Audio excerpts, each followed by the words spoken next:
ಸ್ವಾತಿ ಅಂತಕ್ಕಂಥ ಹಿಂದೂ ಹುಡುಗಿಯ ಹತ್ಯೆ ಆಗಿತ್ತಲ್ಲ, ಈ ವಿಚಾರಕ್ಕೆ ಸಂಬಂಧಪಟ್ಟಂತೆ ಕೂಡ ಪ್ರತಿಪಕ್ಷ ನಾಯಕ ಅಶೋಕ್ ಅವರು ಮಾತನಾಡಿದ್ದಾರೆ. ವಿಧಾನಸಭೆ ಕಲಾಪದಲ್ಲಿ ಹಿಂದೂ ಯುವತಿ ಸ್ವಾತಿ ಹತ್ಯೆಯ ಪ್ರತಿಧ್ವನಿಯಾಗಿದೆ. ಇದು ಲವ್ ಜಿಹಾದ್ ಅಂತ ಆರೋಪಿಸಿದ್ದಾರೆ ವಿಪಕ್ಷ ನಾಯಕ ಅಶೋಕ್ ಅವರು.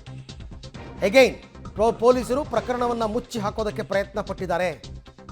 ನಯಾಜ್ ಎಂಬಾತ ಈಕೆಯನ್ನು ಪುಸಲಾಯಿಸಿ ಕರ್ಕೊಂಡು ಹೋಗಿ ಹತ್ಯೆ ಮಾಡಿದ್ದಾನೆ.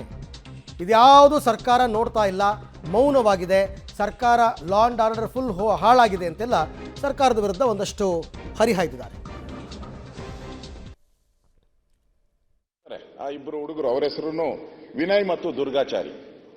ಇವರೆಲ್ಲರೂ ಸೇರಿ ಇವಳ ಜೊತೆ ಒಂದು ಲವ್ ಒಂದೂವರೆ ವರ್ಷ 2 ವರ್ಷ ಆಗಿದೆ. ಏನಪ್ಪ 2 ವರ್ಷ ಆಗಿದೆ. ಇದಾದ್ಮೇಲೆ ಆ ಹುಡುಗಿಯನ್ನ ಈ 3 ಜನ ಸೇರಿ ಆ ಹುಡುಗಿಯನ್ನ ಪುಸಲಾಯಿಸಿ ಒಂದು ಸ್ಥಳಕ್ಕೆ ಬರಕ್ಕೆ ಹೇಳ್ತಾರೆ.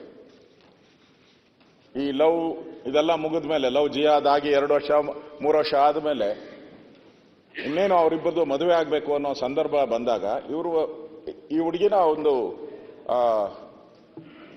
ಸ್ಥಳಕ್ಕೆ ಬರಕ್ಕೆ ಹೇಳ್ತಾರೆ. ಅಲ್ಲಿಂದ ಬಲೋರಾ ಕಾರಲ್ಲಿ ಕರ್ಕೊಂಡೋಗಿ ಅವಳನ್ನ ಅಲ್ಲಿ ಮಾತಾಡಿಸಿ, ಇಲ್ಲ ನಿನ್ನ ಜೊತೆ ನಾವು ಮಾತಾಡಬೇಕು, ಮದುವೆ ಫಿಕ್ಸ್ ಮಾಡಬೇಕು, ಯಾಕೆ ಮಾಡೋದು ಮದುವೆ ಚರ್ಚೆ ಮಾಡಬೇಕು, ಮದುವೆಗೆ ಏನೇನು ಎಲ್ಲೆಲ್ಲಿ ಮಾಡಬೇಕು, ಯಾವ ರೀತಿ ಮಾಡಬೇಕು, ಇದೆಲ್ಲ ಚರ್ಚೆ ಮಾಡೋಣ ಅಂತ ಹೇಳಿ ಬಾ ಅಂತ ನಂಬಿಸಿ ಕರ್ಕೊಂಡೋಗಿ ಒಂದು ಪಾಳು ಬಿದ್ದಂಥ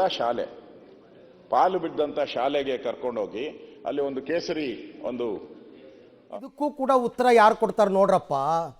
ಬರೀ ಅಶೋಕ್ ಅವರು ಆರೋಪ ಮಾತಾಡ್ತಾ ಇದ್ದಾರೆ, ಉತ್ತರ ಯಾರು ಕೊಡ್ತಾ ಇದ್ದಾರೆ ಇದಕ್ಕೆಲ್ಲ? ಈಗ ಈ ಸ್ವಾತಿ ಕೊಲೆ ಕೇಸಲ್ಲಿ ಹೋಮ್ ಮಿನಿಸ್ಟರ್ ಮಾತಾಡಬೇಕು, ಹೋಮ್ ಮಿನಿಸ್ಟರ್ ಉತ್ತರ ಕೊಡಬೇಕು. ಕೊಟ್ಟಿದ್ದಾರಾ? ಅದು ಸರ್ಕಾರದಿಂದ ಅಧಿಕೃತವಾದ ಆನ್ಸರ್ ಅಂತ ಅನಿಸುತ್ತೆ.